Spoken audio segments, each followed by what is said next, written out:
En France, la santé mentale est déclarée grande cause nationale en 2025. Mais le harcèlement, le décrochage scolaire, le burn-out, le mal-être des enseignants et des élèves est en hausse. Pourtant, peu de solutions efficaces, notamment au niveau de la formation du personnel éducatif, sont proposées par les pouvoirs publics. Et si on apprenait à méditer dès l'enfance ?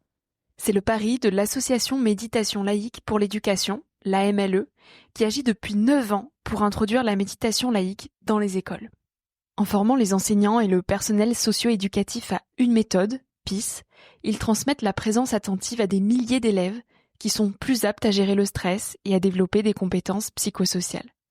Déjà plus de 35 000 enfants ont été sensibilisés dans 950 établissements scolaires. Il est possible de se former individuellement.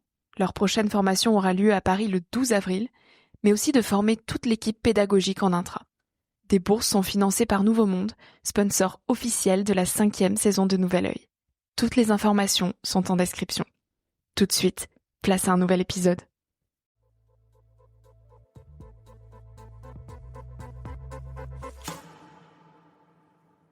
Que là, c'est le truc qui m'a forcé, ok. Ton corps, il peut plus bouger. Donc maintenant, tu restes, tu te poses vraiment. Et pas superficialité. Mais moi, la douleur, c'est rien, en fait. La douleur physique, c'est rien. Là, ce qui m'a fait le plus de mal, c'est la douleur à l'âme, en fait.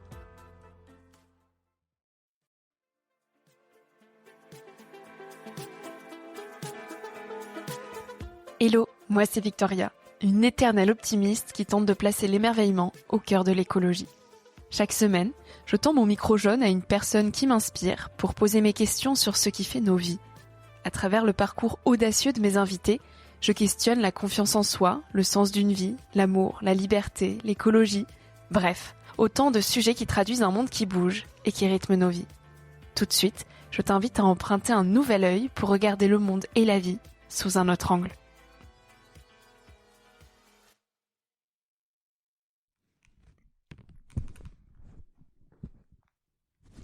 Bon, t'as l'habitude de tenir les micros.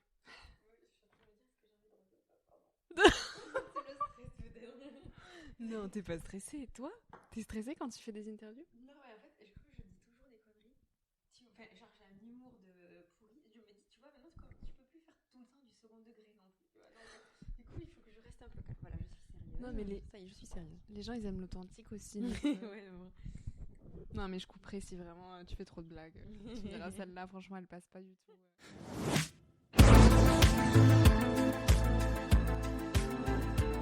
Il y a la vie de rêve que l'on imagine, et celle que l'on vit vraiment. Notre amour commun pour la Côte Basque a fini par croiser nos routes avec Alexandra Rosenfeld. Elle m'a accueillie chez elle pour me donner sa confiance. Je me suis sentie comme à la maison, les jambes croisées sur son canapé. On a lancé l'enregistrement, comme on parlerait de la vie en allant chercher le pain. Alors, ça fait quoi d'être une Miss France ? Ce qui m'a marqué chez Alexandra, c'est sa légèreté d'être. Pas de chichi, franche, entière et naturelle. Nul besoin de jouer un rôle, nulle addiction aux injonctions de beauté qui traumatisent les jeunes femmes. Alexandra est elle-même, drôle, pétillante, humaine. Elle a une vie de tout le monde, une vie simple et ancrée. Une vie qu'elle s'est dessinée sous le prisme de l'indépendance. Avec Alexandra sur Nouvel Œil, on parle de Miss France, d'épreuves de la vie et de simplicité.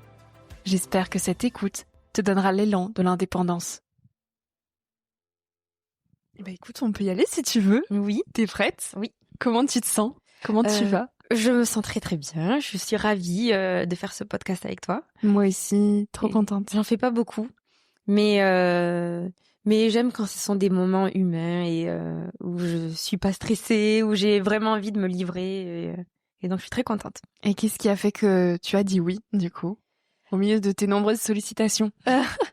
J'ai dit oui parce que en fait quand on s'est rencontrées toutes les deux, ça m'a paru simple. En fait, j'avais l'impression qu'on se connaissait. C'était facile, donc il y avait pas de raison que je dise non. Bah écoute, merci beaucoup. Merci à toi. Alors, j'évite au maximum de présenter mes invités avec des étiquettes. Puis je pense qu'il y en a beaucoup qui te connaissent déjà, notamment sous ton titre de Miss France, aussi Miss Europe. Il faut qu'ils aient à peu près mon âge, hein, parce que comme c'était il y a 20 ans, bah il y en a beaucoup qui étaient pas nés. Et bah comment est-ce que toi tu te décrirais ? Et sans tes casquettes, parce que tu as aussi fondé AGI, qui est un complément alimentaire ayurvédique, tu es aussi professeur de yoga, tu fais plein de jolies choses depuis de nombreuses années. mais est-ce que tu pourrais te présenter humainement? Alors humainement, je m'appelle Alexandra, j'ai 38 ans. Ça me fait drôle de dire 38 ans parce que quand j'étais petite, j'avais l'impression que je me rappelle des 38 ans de ma mère, des 40 ans de mon père et j'avais l'impression qu'ils étaient vieux. Et là, en fait, j'ai pas l'impression... Enfin, je suis adulte parce que voilà, mais j'ai encore l'impression d'avoir un truc en moi d'ultra gamin, en fait. Tu vois, j'ai quand même appelé ma deuxième fille Jim pour Jim Carrey. Donc, je me dis, il y a quand même un truc que je pense qu'en fait, quand on est avec ce grain de folie, je pense qu'on le garde à vie. Et donc, moi, ce qui me caractérise, c'est l'humour, la joie de vivre, j'espère. Et voilà, et le fait d'aimer le sport, d'aimer les choses saines et d'être famille. Comment le préserve ce grain de folie? Parce que souvent, avec l'âge adulte, justement, il a tendance à s'étioler et on dit que c'est les enfants qui sont fous. Et toi, tu nous prouves qu'on peut rester quelque part enfant toute une vie. Ah ouais, alors moi, j'ai ma fille de 14 ans, donc j'ai une petite qui a 5 ans, et à Val, 14 ans, je pense qu'elle est plus mature que moi, sur plein de sujets. Après, je suis la mère de la maison, évidemment, je suis la maman, et je suis même une maman très stricte, donc il n'y a pas de... Voilà, il y a des règles évidemment, je suis pas, mais pour l'humour, c'est souvent Ava qui me dit non, ça tu peux pas dire ça maman, ou ça tu peux pas faire ça, ou donc je pense que je pense que ça s'en va pas. Hein. Moi je l'entretiens pas, c'est juste c'est en moi et ça reste. C'est trop beau. Et déjà toute petite, tu avais ce trait de caractère là? Ah ouais, j'étais le clown. Vraiment, j'étais le clown partout. Comment tu envisageais ta vie quand tu étais jeune? Alors, comment j'envisageais ma vie En fait, j'ai jamais trop envisagé les choses. Moi, j'allais de surprise en surprise. Je voulais être prof de sport. Quand on me demandait enfant ce que je voulais faire, c'était prof de sport. J'ai commencé le sport très tôt. J'ai commencé par le foot. Et après le foot, c'est la maîtresse d'école qui a dit à ma mère, donc j'avais 8 ans, qui a dit à ma mère, et je pense qu'il faut inscrire Alexandra à l'athlétisme parce qu'elle court tout le temps. Dans la cour, enfin genre en fait je marchais jamais, c'est vrai que j'ai des souvenirs, je courais tout le temps. J'arrivais pas à marcher. Et c'est pas marché. Non. Et donc on m'a inscrite à l'athlé à 8 ans et j'en ai fait jusqu'à 18. Donc voilà, moi ma vie c'était le sport. J'avais entraînement 2 fois par semaine déjà petite, après plus, j'avais des compétitions tous les week-ends. C'était ça en fait ma vie. On va en reparler parce que le sport il t'accompagne encore aujourd'hui d'une autre manière. Mais avant toute chose, il y a une question que je pose à tous mes invités en introduction. Qu'est-ce que la vie t'a appris jusqu'à aujourd'hui? Alors la vie, ce qu'elle m'a appris, et depuis peu je m'en rends compte, vraiment là on est en plein dedans. Avant je sais pas ce que je t'aurais répondu. Vraiment je sais pas, je pense que j'aurais sorti un truc bateau parce que j'aurais pensé évidemment, mais là ce que je vais te dire, je le sens du plus profond de mon être, c'est que tout ce qui nous arrive, on en tire des leçons. Même si c'est négatif, si c'est positif, tant mieux, mais il y a toujours un enseignement à tout. Et que surtout, chaque acte, chaque parole, chaque pensée a son importance. Pour tout. Et je pense vraiment que si tu veux rester dans une énergie positive, tu peux pas te lever en disant « Oh là là, aujourd'hui je suis dégueulasse, j'ai des boutons ». En fait, vraiment, la pensée positive, ça peut paraître bateau, mais c'est vrai en fait. C'est vrai, moi quand j'ai eu, on va en reparler certainement tout à l'heure, mais j'ai eu une période difficile et chaque acte, chaque pensée, chaque chose que tu fais a son importance. Si t'es méchant, ça te revient toujours à un moment ou à un autre et c'est vrai quoi. Oui, on va reparler de ce passage qui est d'ailleurs très récent dans ta vie. Oui. Mais avant, on va revenir un petit peu sur ton parcours pour essayer de comprendre mieux qui tu es, Alexandra. Tu as fait un BTS tourisme, alors même que tu voulais faire du sport. Donc pourquoi le tourisme? Oh là là, ça. Alors, donc moi je suis très couvée, je suis fille unique, je suis très très couvée par mes parents, je viens d'un village de 2000 habitants où j'étais moi-même couvée dans ce village. Enfin, dans le sud? Ouais, dans le sud. Et donc je voulais être prof de sport, mais comme je suis de fin d'année et que moi je viens donc de ce village qui est vers Béziers, Pézenas, et donc Montpellier c'est la grande ville, mais c'était à 40 minutes. Et mon père, jamais il m'aurait laissé à 18 ans ou à 17 ans aller à Montpellier toute seule en fac de sport. D'ailleurs, je faisais pas des grosses conneries, hein. Mais avec mon humour, il m'a dit, écoute, Alexandra, franchement, fais le BTS à côté de la maison. Il y en avait qu'un. Fais le BTS à côté de la maison et quand t'auras, voilà, dans 2 ans, tu seras peut-être un peu plus ancré. Et là, on t'enverra là-bas. Et donc, le seul BTS à côté de la maison, c'était un BTS tourisme. Voilà la raison pour laquelle je me suis retrouvée en BTS tourisme. Voilà, donc j'aimais bien, franchement, ça me plaisait. mais j'en aurais pas fait mon métier, quoi. C'était 2 ans un peu où j'attendais la fac avec impatience. Et alors, à quel moment les concours de beauté sont venus à toi? Est-ce que c'est ton entourage qui te disait écoute, tu pourrais peut-être t'inscrire? Est-ce que toi, parce que c'est quand même une démarche particulière, soit de se dire soi-même, je suis suffisamment belle pour me présenter à un concours de beauté, là où souvent quand on est jeune, on se dévalorise tout le temps et on se trouve moche. Donc comment toi, tu as pris cette initiative? Moi, en fait, c'est vraiment une vanne avec des copines. Moi, en fait, je me suis jamais trop posé la question si je suis moche ou si... Parce que comme je te disais, moi, j'étais toujours le clown. C'est-à-dire que j'étais pas la jolie ou j'étais la rigolote. Donc, j'ai toujours plu, mais parce que je faisais rire. C'était pas... En plus, moi, j'ai grandi très tard. J'étais toute petite, toute menue. J'ai pris 15 centimètres en 3e. J'ai eu les règles en 3e. Tu vois, donc mon physique n'avait pas d'importance sur ma vie. Moi, ce qui me plaisait, c'était de faire du sport. Je pouvais faire du sport, ça allait, c'était tout. Voilà, en fait, c'était vraiment une vanne. Et quand j'ai été élue Miss France, mais tous mes amis me disaient, mais on t'aurait tout vu sauf ça. C'est-à-dire je pense qu'on m'aurait plus vu c'est-à-dire au Vélodrome, tu vois, que Miss France.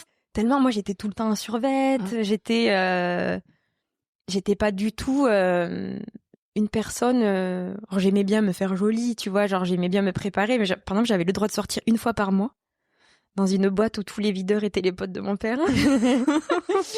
Et voilà, et je sortais une fois par mois, voilà, mais j'étais pas quelqu'un qui s'apprêtait, j'étais pas un talon, j'étais pas... Miss France, c'était vraiment la surprise de ma vie. Et tant mieux, ça a été super après. Mais du coup, il y a dû avoir un décalage énorme entre la manière dont tu vivais ta vie avant et pendant Miss France, et même maintenant après. Quand tu as été élue, tu avais 19 ans. C'est très jeune. Ouais, je venais de les avoir. Je les ai eus pendant Miss France, en fait. Waouh. Ouais. Est-ce que c'est trop jeune pour supporter autant de médiatisation, de mise en avant, de lumière? Alors déjà, moi, je suis de l'époque de Geneviève. Donc, c'était il y a 20 ans. C'était trop jeune, évidemment, mais parce que moi, j'étais pas du tout mature. C'est-à-dire que je pense que c'est peut-être pas une question d'âge, mais une question de maturité. Peut-être qu'il y a des filles à 25 ans, elles sont pas du tout matures, et puis d'autres à 18, parce qu'elles ont eu une vie différente, elles sont capables. Moi, j'étais clairement trop jeune, mais c'est pas grave parce que il y avait pas les réseaux sociaux. Donc on était quand même beaucoup plus protégés, il y avait que 6 chaînes. Donc il y avait des critiques, mais ça n'a rien à voir avec les vagues de haine que tu peux voir aujourd'hui en 2025. Donc je pense que heureusement, on a été quelques-unes élues très très jeunes. Sonia Rolland, elle a été élue à 18 ans, Rachel Le Grain-Trapani aussi à 18. Donc nous, quand on parle entre nous, parce qu'on est toutes copines, quand on parle entre nous, entre Miss, on se dit c'est vrai que c'est très jeune, mais moi je pense que c'est une jeunesse qui est marquée par la maturité plus que par un nombre d'années. Mais alors toi, dans les débuts, comment est-ce que tu as vécu ça à titre personnel? Qu'est-ce que tu ressentais? Alors déjà, moi quand je suis élue, le sacre, je pleure avant. C'est-à-dire que tellement... Si tu veux, pour l'anecdote, pour te dire, parce que parfois tu dis, moi je pensais pas gagner, et les gens se disent dans leur tête, ouais, vas-y, elle dit ça, mais c'est pas vrai. T'avais pas préparé ton sac, c'est ça? Mais c'est ça. Ouais. C'est-à-dire qu'en fait, quand la Miss France est élue, on va chercher, à l'époque, on faisait les photos toute la nuit, et quand la Miss France est élue, on récupérait ses bagages, on montait ses bagages dans la suite dans laquelle elle allait faire ses photos, etc. Mais moi, j'avais pas fait mes bagages. C'est-à-dire que moi, j'espérais juste être dans les 12 pour pas rentrer au lycée, genre, elle a fait Miss France, elle a rien fait, parce que j'étais compétitrice et que moi, à cette époque-là, aujourd'hui, ça a changé, mais à cette époque-là, je voyais tout comme une compétition. Comme Miss France, c'était un concours de beauté, c'était pas un concours, si c'était un concours de chant et que je chantais bien, là, j'aurais voulu gagner. Si c'était un concours de musique et que je jouais bien d'un instrument, j'aurais voulu gagner. Mais là, la beauté, c'était tellement, c'est tellement particulier que moi, je voulais juste être dans les 12, voilà. Et en fait, je suis appelée la première dans les 12. Donc moi, à partir de là, je stresse plus pendant l'élection. Et quand on est les 5 dernières, moi, je me trouve, et c'est vrai, je vous le jure, je me trouve la moins jolie dans les 5. Je me trouve la plus banale, quoi. Et donc, j'attendais, Languedoc, et ça n'arrive jamais. Et quand je me retrouve avec, là, je tremble, là, je sais pas si tu vois, mais ça y est, je tremble. Alors que ça fait 20 ans, mais c'est toujours la même émotion. Quand je me retrouve à les 2, je sais pas pourquoi, genre, je sens que c'est moi. Je le sens, c'est comme si je me dis, putain, c'est écrit, c'est moi. Et donc, je pleure avant. Et en même temps, j'ai une voix qui me dit, pleure pas parce que si c'est pas toi, t'as vraiment l'air con. Mais en même temps, je le sens, quoi. Et je gagne ce truc. Et en fait, là, je pleure, mais je pleure de peur. Là, je tremble. Ah oui, tu trembles, c'est que j'allais dire. Je tremble de peur parce que, je sais pas ce qui va m'arriver. Moi, je viens de mon village de 2000 habitants où j'ai peur quand je suis à Montpellier. Donc, Là, je vais arriver à Paris. Le lendemain, je vais faire l'émission de Fogiel. Je vais me retrouver toute seule dans un appart que je sais même pas, je sais rien faire. Et tout va très vite. Ouais, donc c'est le plus grand traumatisme de ma vie qui s'avérera être positif. Mais là, t'appelles ça un traumatisme? Tu oui, voyais parce vraiment que ça comme ça? Je faisais que pleurer. Là, franchement, j'en rigole, mais j'ai fait que pleurer. Toute la nuit, les photos, je pleure. En fait, je souris comme ça, de façon automatique. On m'essuie les larmes. Et c'est les photos qui sortent. Le lendemain, on me fait prendre l'avion pour arriver à Paris. À l'aéroport, les gens, ils étaient là, mais pourquoi elle pleure? Il y avait une coiffeuse à côté de moi qui m'accompagnait. Elle m'a offert une peluche comme un bébé. Tiens, prends un truc, parce qu'elle savait pas quoi faire tellement je pleurais tout le temps. Ça coulait. Et c'était pas de la tristesse, hein. C'était juste, je suis choquée. Je suis vraiment sous le choc. Il y avait de la peur aussi? Ouais, peur et choc. Voilà, peur de quoi? Peur de l'inconnu, quoi. C'est la première fois, en fait, que je quittais ma vie. Je savais pas ce qui m'attendait. Et puis finalement, quand toutes ces personnes-là qui étaient autour de moi sont devenues ma famille, moi, je me suis très vite entourée là-bas. Et en fait, j'ai vécu une année mais incroyable où j'ai fait franchement les 400 coups, je les ai fait. Moi, j'avais pas le droit de sortir, je te le disais, une fois par mois, mais j'ai fait que ça. Alors, j'ai jamais fait de trucs de tu vois, je me suis jamais droguée de ma vie. Mais par contre, je faisais le mur, j'attendais que Geneviève soit couchée, j'allais dans les boîtes des régions. J'ai vécu une année formidable et je me suis émancipée. Et c'est là que mes parents, en fait, ont dit, c'est bon, c'est plus un bébé. Et même mon rapport avec eux a changé. Et vraiment, ça a été une année formidable. Et du coup, avec quelle intention tu as vécu ces années-là? Je dis bien c'est parce qu'après, tu as aussi été élue Miss Europe. Donc pendant plusieurs années, tu as eu une couronne sur la tête. Est-ce que tu faisais attention, entre guillemets, à garder un certain équilibre, à être proche de tes proches? Ou est-ce que tu t'es dit, ok, là, j'ai des années devant moi qui seront uniques, je prends tout ce qu'il y a à apprendre, quitte à perdre un petit peu les pieds? Alors moi, mon père... Ah, pardon, c'est pas du tout français ce que je dis. Perdre un peu les pieds, j'ai tout capté. Les pieds sur terre. Ouais. Garder les pieds sur terre, quoi. Non, mais en fait, mon père, il me disait, tu sais, l'année prochaine, il y en aura une autre. Mon père, il parle comme ça. Il dit, tu sais, Alexandra, l'année prochaine, il y en aura une autre et toi, on ne te regardera plus. Ah, c'est dur. Mais ouais, mais sauf qu'en vrai, c'est vrai. Oui. Non, mais, et comme moi, du coup, je me suis dit, c'est vrai. Bon, de toute façon, deux à pas te la péter parce que c'est vrai que l'année prochaine, il y en a une autre. Et je me rappelle même une fois, parce que moi, j'ai habité, donc moi, je suis quelqu'un de nerveux, très nerveux. Et quand tu habites au bout de 6 mois à Paris, tu klaxonnes, tu fais la folle. Et un jour, j'ai klaxonné dans mon village, je me dis, ça, tu le fais pas ici. Et en fait, justement, d'avoir des parents qui ont j'allais dire normaux, mais quelle est la normalité? Mais enfin, d'avoir des parents très équilibrés, qui n'ont pas été impressionnés par ce que je vivais, qui étaient juste, eux, ils attendaient de voir leur fille heureuse et c'est tout. Quand j'étais Miss France, je vivais un rêve éveillé. C'est-à-dire qu'on me disait, demain, tu vas faire ça. Ok, très bien. Et après, demain, tu vas faire ça. Et le jour d'après, tu vas faire ça. Et moi, je suivais. Et franchement, j'ai vécu une année formidable. Et même les années après, c'était vraiment formidable parce que je m'attendais jamais à rien. J'allais juste de surprise en surprise et je kiffais tout le temps ce que je vivais.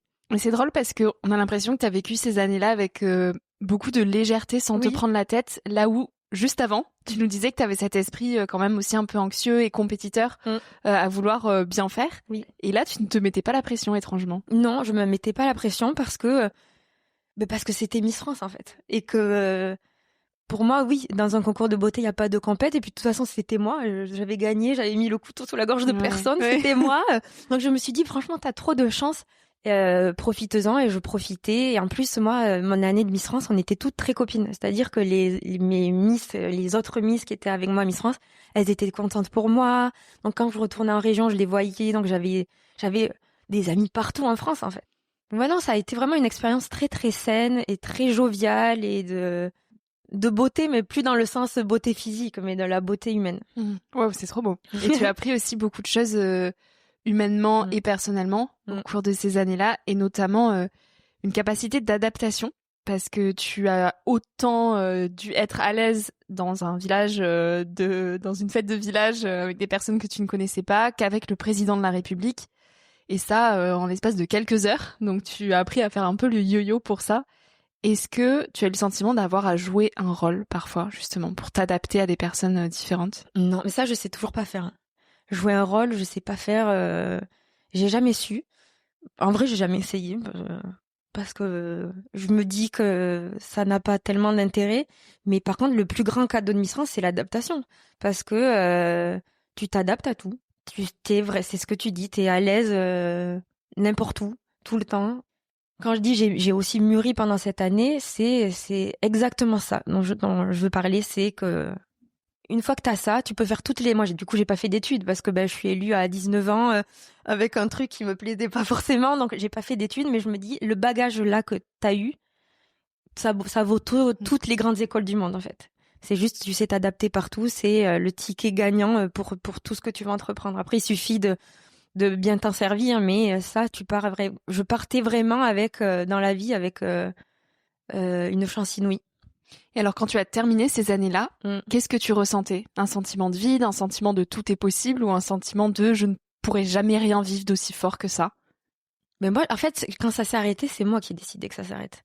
Parce que parfois, quand tu parles avec les Miss France, elles te disent le plus dur, c'est juste l'après.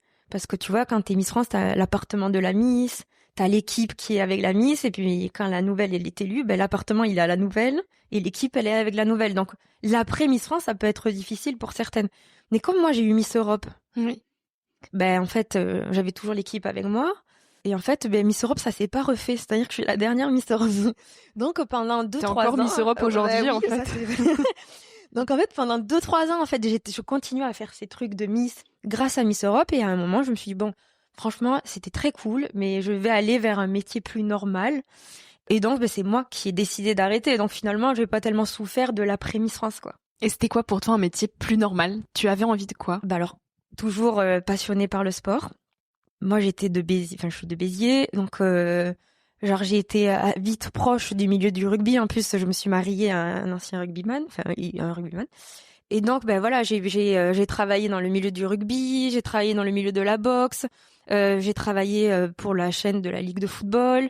Donc, et ça, c'est grâce à Miss France, parce que pareil, j'ai pas fait d'études de journalisme, mais on m'a laissé l'opportunité d'essayer. Et je pense que si j'étais très nulle, on m'aurait dit bon, merci Alexandra, mais à plus tard.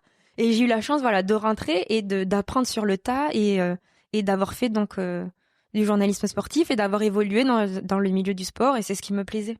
Et le yoga, comment il est venu à toi? C'est toi qui allais à lui? Oui, c'est moi qui... Alors, quand je deviens Miss France, donc je passe de mes entraînements d'athlétisme tous les soirs, où je suis en basket tous les soirs, à des talons H24 et un stress que je connaissais pas, évidemment. Un stress, quand je vous dis un stress, c'est quand tu sais que tu vas faire une émission, t'es quand même un peu stressé quand tu as l'accent du Sud, que t'es blonde et qu'on se fout de toi parce que t'as l'accent du Sud et que t'es blonde. C'était des stress comme ça dont je parle. Et donc j'avais vachement mal au dos. Et une copine prof de yoga m'avait dit, il faut que tu viennes faire du yoga. Et je lui ai dit, bon, ok. Et j'étais entrée dans un cours de yin yoga. Le yin yoga, si tu connais un peu le yoga, c'est des yogas très ancrés où tu restes 5 minutes dans une posture. Moi, c'est impossible pour moi de rester 5 minutes. Déjà, j'étais pas souple du tout, mais vraiment pas. Et impatiente. C'était affreux. Franchement, je me suis dit, le yoga, c'est le pire truc de ma vie. C'est pas fait pour moi. Et puis, moi, j'ai une maladie auto-immune depuis que je suis petite. Donc, je vis avec des douleurs et je suis habituée. Donc, je suis très résistante à la douleur. Mais petit à petit, mon corps, vu que je suis très, très menue aussi, en parallèle, donc je pouvais manger ce que je voulais. J'ai toujours mangé ce que je voulais. Et quand tu manges ce que tu veux, souvent tu manges mal. Et quand je dis mange mal, c'est de manger que des trucs ultra transformés. Je buvais que du soda. Je buvais jamais d'eau. C'est-à-dire jamais d'eau. Je buvais pas d'eau. Je buvais que du soda. Donc évidemment, à force, mon corps, en plus d'être déjà avec une immunité, le pauvre, faible, je l'ai pas aidé. Et donc, à partir de ce moment-là, j'ai changé mon alimentation. Je suis allée en magasin bio. J'ai commencé à prendre des compléments alimentaires. Et en fait, je suis rentrée dans le chemin du bien-être et j'ai vu la vie différemment. Arrêter d'être dans la compète tout le temps. C'est à partir de là que tu as été moins compétitrice? Ouais, c'est vers 25 ans, quoi. Autour de 25 ans où vraiment, en fait, tout arrive en même temps. Je change l'alimentation. J'ai un regard plus doux sur tout. J'essaie de me poser et en mangeant mieux. Alors, je mange toujours en quantité autant, mais je mange mieux, quoi. Et donc, c'est à ce moment-là que le yoga est entré. Parce que le yoga, c'est pas qu'un sport ou une pratique sportive. C'est vraiment un art de vivre, le yoga. Et tu vois, tu peux être assis sur ton canapé et méditer 5 minutes et ça aura un impact aussi fort que si tu vas faire 2 heures de vinyasa, quoi. Donc, c'est comme ça que le yoga est arrivé à moi. Mais qu'est-ce qui t'a donné envie justement d'effectuer ces changements dans ta vie? Il y a quelque chose c'est qui le n'allait fait pas? que j'avais le corps qui allait plus bien, en fait. C'était vraiment, j'étais tout le temps en inflammation. La maladie auto-immune, avant, elle me donnait des pauses. C'est-à-dire que j'avais des crises, j'avais la crise et hop, ça partait. J'avais la crise et ça partait. C'était comme ça. Depuis que j'ai 7-8 ans, ça vient, ça part. Sauf que là, ça partait plus. Et comment tu peux expliquer que prendre soin de toi au sens large du terme, ça a pu aussi avoir un impact sur tes traits de caractère, et notamment là, le fait d'être compétitrice? En fait, tu vois, la maladie, c'est chiant.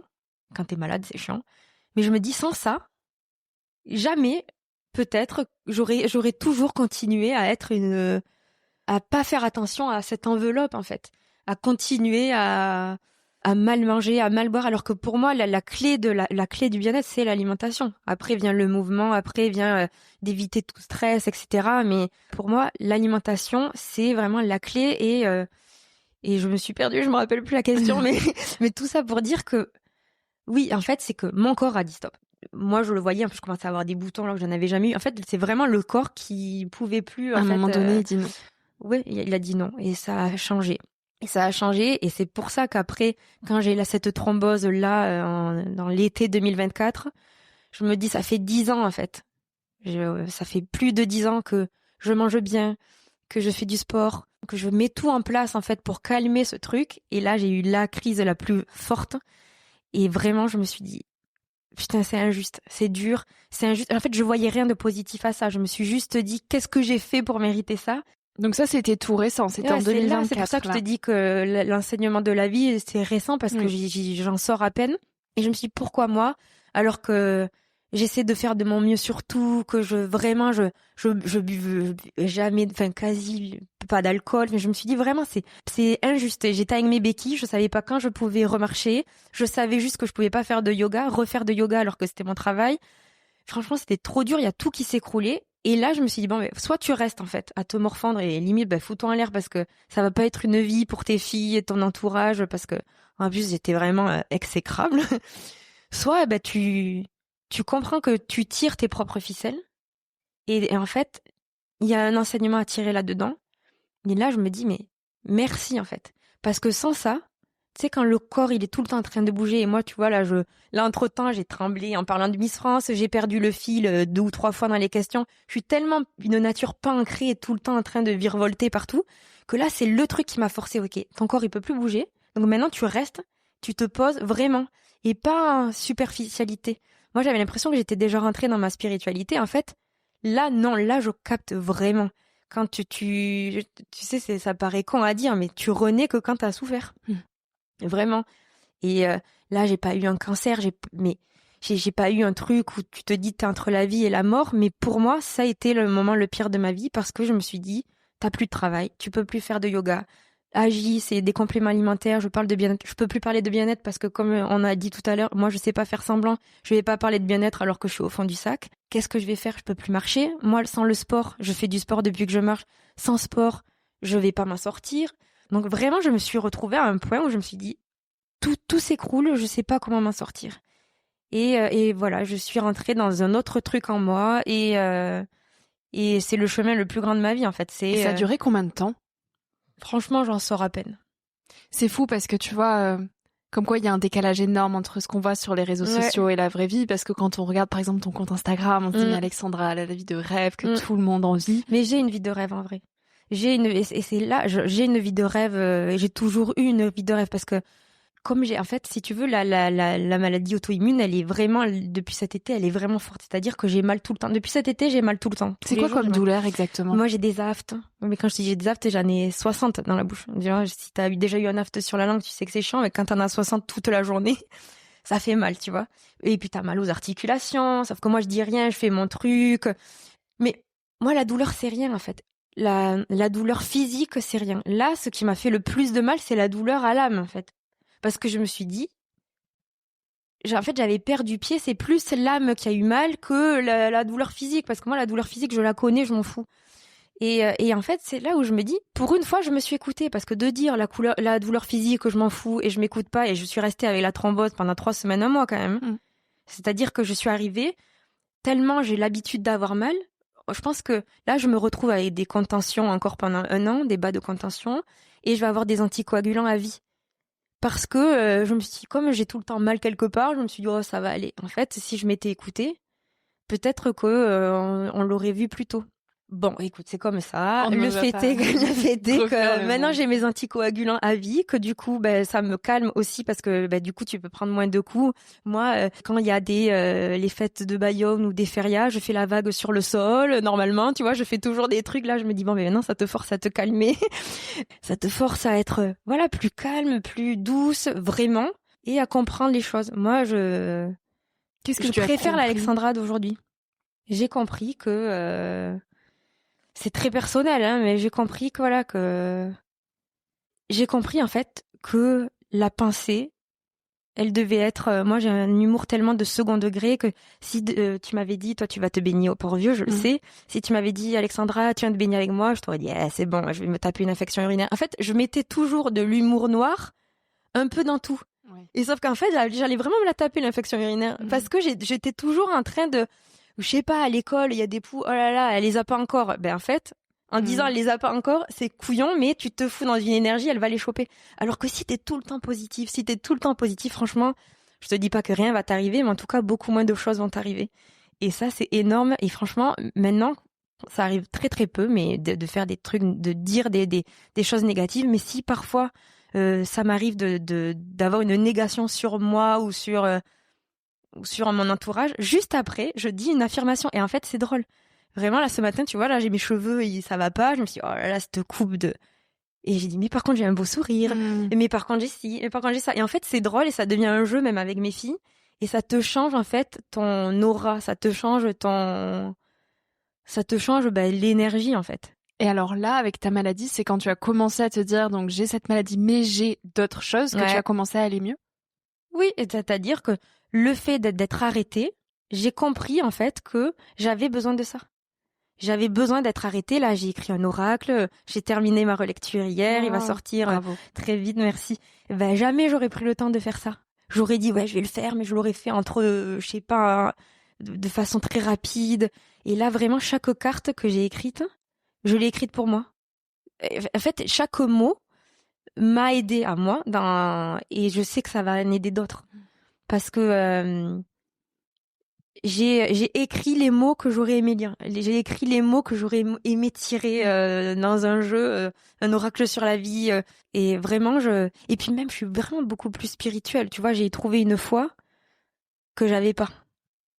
Là, j'ai un petit hôtel, t'es chez moi, j'ai un petit hôtel avec mes bougies et tout ça, j'ai toujours eu, mais là, vraiment, il est beaucoup plus chargé, au grand désespoir d'Hugo. Mais oui, j'ai un hôtel dans mon salon, quoi. Il te suit pas dans cette spiritualité-là, Hugo? Il fait pas les rituels de nouvelle lune avec lui, toi? Il fait pas, mais par contre, il me laisse faire. C'est-à-dire qu'il juge pas, parce que comme il voit que ça me fait du bien et que lui, ce qu'il veut, c'est mon bonheur, il se dit, bon, elle me fait pas de mal, c'est pas laid dans le salon, donc franchement il juge pas, il rit pas, mais c'est juste qu'il me dit bon quand je lui ai dit je vais avoir un hôtel dans le salon, il m'a dit mais c'est-à-dire qu'est-ce que tu vas mettre, ça va prendre beaucoup de place ou pas, et voilà, c'était plus un peu une inquiétude, mais bon là ça se marie bien dans la décoration. On le voit presque pas, si on sait pas que c'en est un. Mais non, franchement lui tant que je suis heureuse, il est heureux. Mais tu dis que tout ça t'a aussi ouvert à une nouvelle part de toi-même. Quelle est cette part? Cette part ancrée. Moi, en fait, toute la vie, j'ai essayé de m'ancrer. Je fais du yoga pour m'ancrer, je médite pour m'ancrer, je mange bien, je fais attention à tout pour m'ancrer, je fais plus de compétition pour m'ancrer. C'est-à-dire que quand je fais du yoga, du pilates, c'est du renforcement musculaire. Même si j'aime la compète, je l'aime, je suis dans un truc toujours de bien-être, Vraiment, et sauf que là, maintenant, je me dis, ça y est, là, je capte, en fait, tout ce travail que j'ai fait en amont, il est acté, là, maintenant, il est acté maintenant.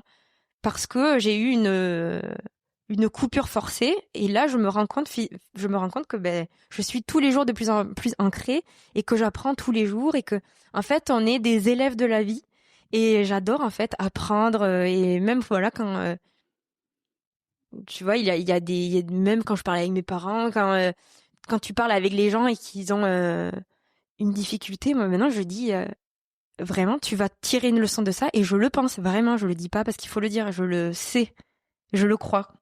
Et aujourd'hui tu te sens plus heureuse? Ouais, toujours été quelqu'un d'heureux depuis que je suis petite. J'ai toujours été aimée, j'ai toujours été heureuse, c'est pour ça que quand je dis une vie de rêve, j'ai toujours eu une vie de rêve même avant Miss France. C'est quoi une vie de rêve pour toi sur Une le vie de papier? rêve, c'est une vie où t'es aimé.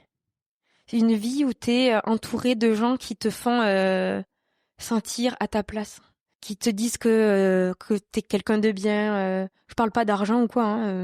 Moi, mes parents, je viens d'un milieu, une classe sociale normale, mais j'ai jamais manqué de rien. Mais mes parents, ils sont rentrés les deux, ils gagnaient 3 000 € à deux, tu vois, donc j'ai jamais manqué de rien. Mais je suis pas une blindée où je dis j'ai une vie de rêve parce que j'ai toujours tout eu. J'ai toujours tout eu parce que j'ai eu des parents ma mère, elle s'offrait rien, mais elle m'offrait tout. Il y avait l'amour. Pour toi, c'est l'amour ça. qui vraiment compose Oui, c'est ça. J'ai toujours eu ce que je voulais. J'ai jamais eu des envies de... Voilà, mais elle savait que moi, j'aimais les baskets. J'ai toujours eu la paire de baskets que je voulais à la rentrée.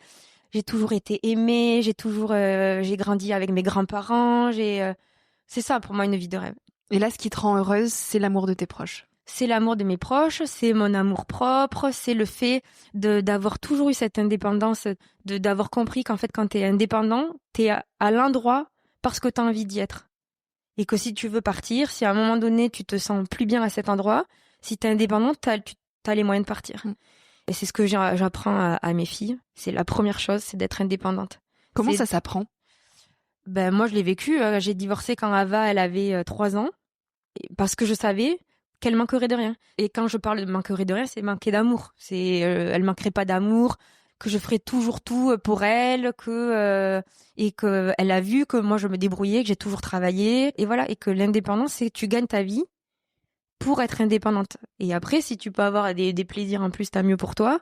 Ça dépend. Il y a des gens qui s'en foutent du matériel, mais en tout cas, la priorité c'est de pouvoir être à l'endroit où tu veux être, d'être là par amour. C'est-à-dire que si tu veux pas rester, tu dois avoir les moyens de partir.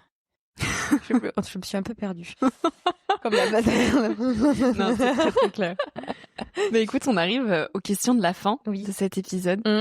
Est-ce que tu te sens à ta place aujourd'hui?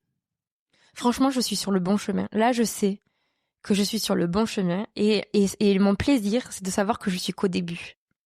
C'est-à-dire que là, j'ai 38 ou 39, je sais plus, 38, et je sais que ça y est, j'y suis là, sur le bon truc, j'y suis. Je suis heureuse et j'apprends et je kiffe, en fait. Je me dis, on a tellement de chance d'être en vie, d'être en bonne santé, même si j'ai ce truc, d'être en bonne santé, d'être vivant, de pouvoir bouger, de pouvoir rire, de pouvoir manger, de bien manger, moi, je vis à l'endroit que j'aime le plus en France. Franchement, je me dis, je suis sur le bon chemin. Est-ce que tu crois qu'il y a un moment où on se dit là, il y a tout? Comme une ligne d'arrivée? Moi, je pense qu'il y a tout à partir du moment où t'es heureux. C'est beau. Elle ressemble à quoi une journée d'Alexandra? Il n'y a pas comme je me lasse vite des choses, il n'y a pas de journée type. Franchement, j'ai jamais eu une journée type. Le seul truc qu'il faut, c'est un moment de rire et un moment de calme.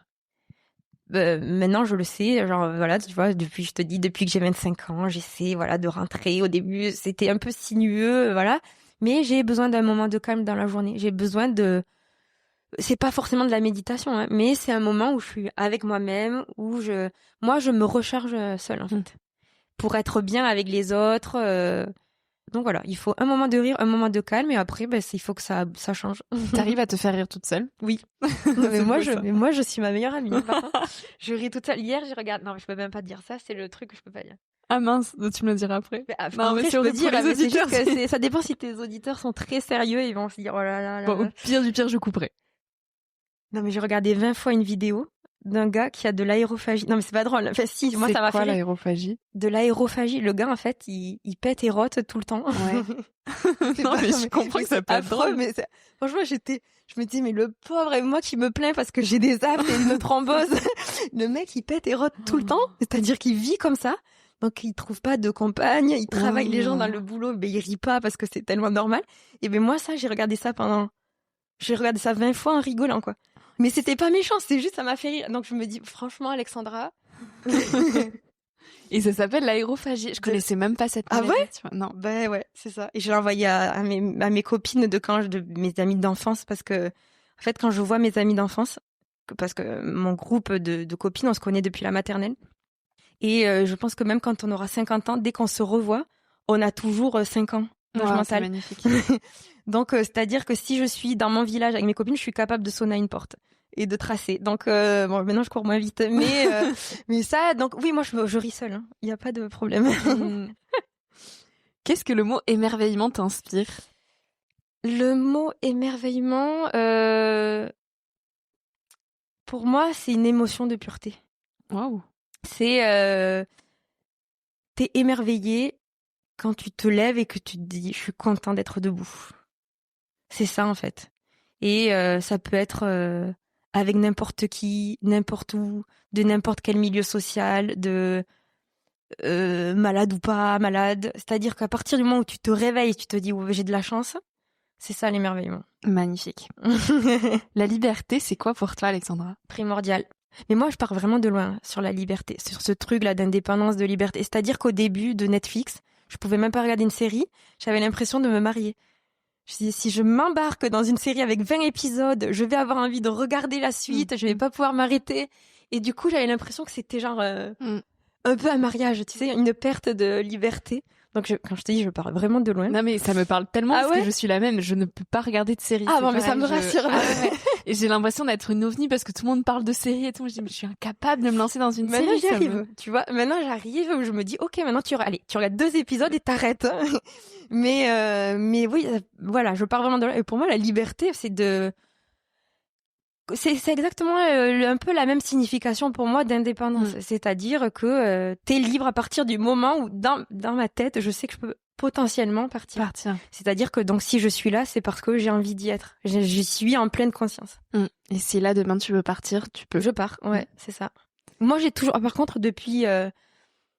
toujours, hein, ça, ce truc, je l'ai toujours eu en moi. Et t'as jamais eu peur, justement, de partir du départ de l'inconnu? Ça t'a jamais effrayé? Non. Non, parce que c'est pour ça que je te dis, j'ai divorcé avec une petite de 3 ans.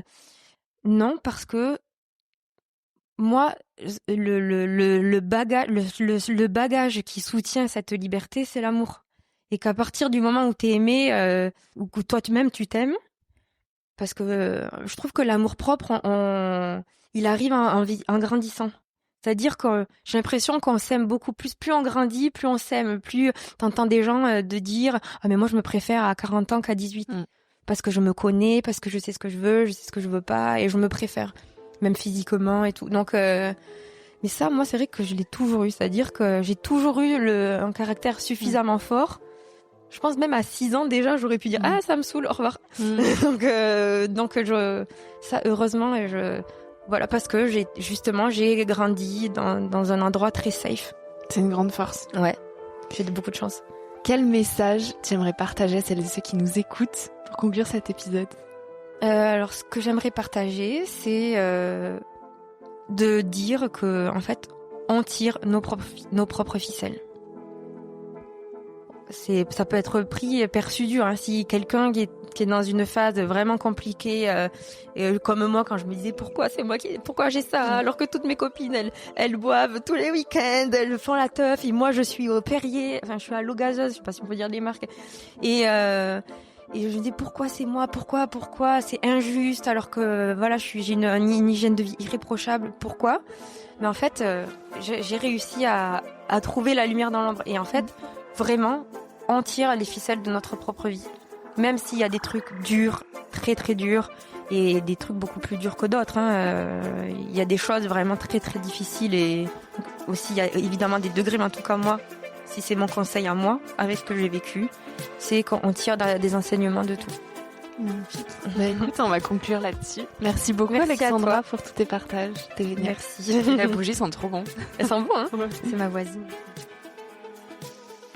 Si ce moment t'a plu et nourri, je t'invite à le partager, à laisser quelques étoiles sur iTunes et Spotify, ou à faire une story sur Instagram en identifiant Nouvel Oeil et mon invité de la semaine pour que l'on puisse te repartager.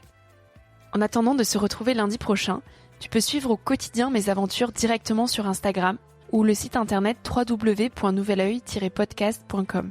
Depuis ce site, tu pourras aussi t'abonner à ma newsletter. J'y partage des inspirations et des petites choses plus personnelles qui font mon quotidien. En attendant le prochain épisode, je te souhaite de savourer la vie comme il se doit et surtout de faire des choses folles.